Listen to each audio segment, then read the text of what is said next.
Hecho in Mexico. I loved it. I got to see it at the Baja Film Festival, and it was just so surreal. I want to ask you, how was the process selecting these personalities, these celebrities in the Mexican culture and the Latin culture that made this film so relevant? I'll ask you.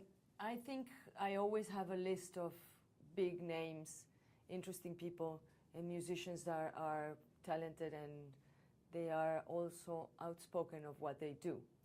So when Duncan came to Mexico and we started working and selecting what Duncan usually had is, of course, in the music side, it was easier because it was, yes, I like it or no. And then he started to ask me for personalities depending on professions or depending on what he wanted to feel in each of the episodes or chapters of the film. So when he wanted a comedian, we had to look for comedians maybe in Tijuana, not maybe, in Tijuana, in Mexico. And then he wanted a magician, and then he came up with a philosopher. So among all the people that I know and personally or admire or I respect, I made a list, and we made a big database of, I think, more than 500 between stories, people, and musicians all over the country that we put in a database in an Excel sheet. And from there we decided when we went to Oaxaca, which were the personalities, the musicians, or the things we needed to go shoot, interview, or meet. Yes. Wasn't this like a personal journey for each of you making this film? Do you experience Mexico before this, like all these beautiful villages and indigenous people and cultures? Was it like a personal journey? How do you discover it? Extreme personal journey. I mean, when I went to Mexico, I don't speak Spanish. I knew nothing about it. And I was invited by Bernardo Gomez to work with Lynn and to reflect the beauty that is in Mexico that is not being shown on the screen. All you see is the horror stories. And of course, most of the country is not a horror story at all. So when you asked Lynn about how we selected, once you had the database, the amazing thing about it was it's like a kind of a treasure hunt, you know, where you go and you find somebody, and then often they tell us somebody who wasn't in our database that we should go and see. And the film seemed to have a life of its own. It was an incredible journey, yeah. And also we found a lot of people, or interesting people along the way.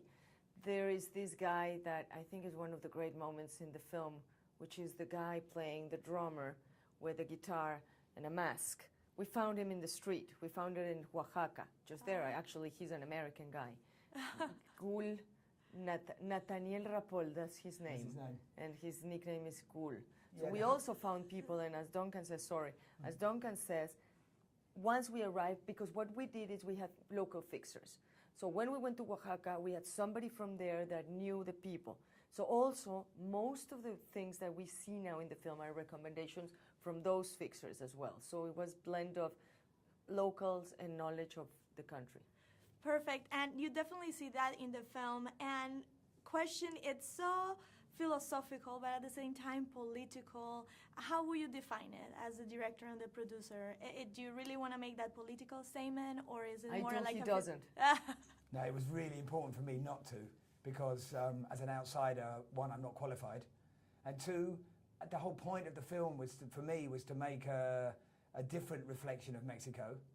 And it was quite hard in interviews. Everybody wants to. I mean, Mexicans, they love to talk about politics and the state of the country. So go, no, we're not doing that kind of film. Basically, it's more about universal themes. This is my third film, and I'm fascinated by the human condition and how we survive and how we deal with the voices in our head and how we deal with the doubt of life. And so I'm really interested in how art and music and poetry and philosophy can free us from the everyday drudgery that we're all kind of get contained into. Yeah, you definitely see that in the film. And for you, it was a little more political? I think so. Yes. Because I think that by talking about universal themes, we also talk about ourselves. Yeah. So what we can't avoid in Mexico right now is to make everything pretty and clean, which is not. It's on the contrary. So by talking about freedom, we talk about the lack of freedom that we have right now from what is happening. When we talk about borders, we talk about what is the relationship with the U.S. and how being Mexican implies that relationship and what is the responsibility from one side and the other. So I do think, although we didn't plan to make a political film, and I know that Duncan is far away from that, we push that. We push that because that's in our DNA right now in Mexico. So it's really difficult not to be political. It's very difficult to take parts as well. That is why the country is so divided. So that's why I think it has a little bit of So it was a good teamwork because you can see both sides. Yeah, yeah. I love it. Congratulations. Thank you.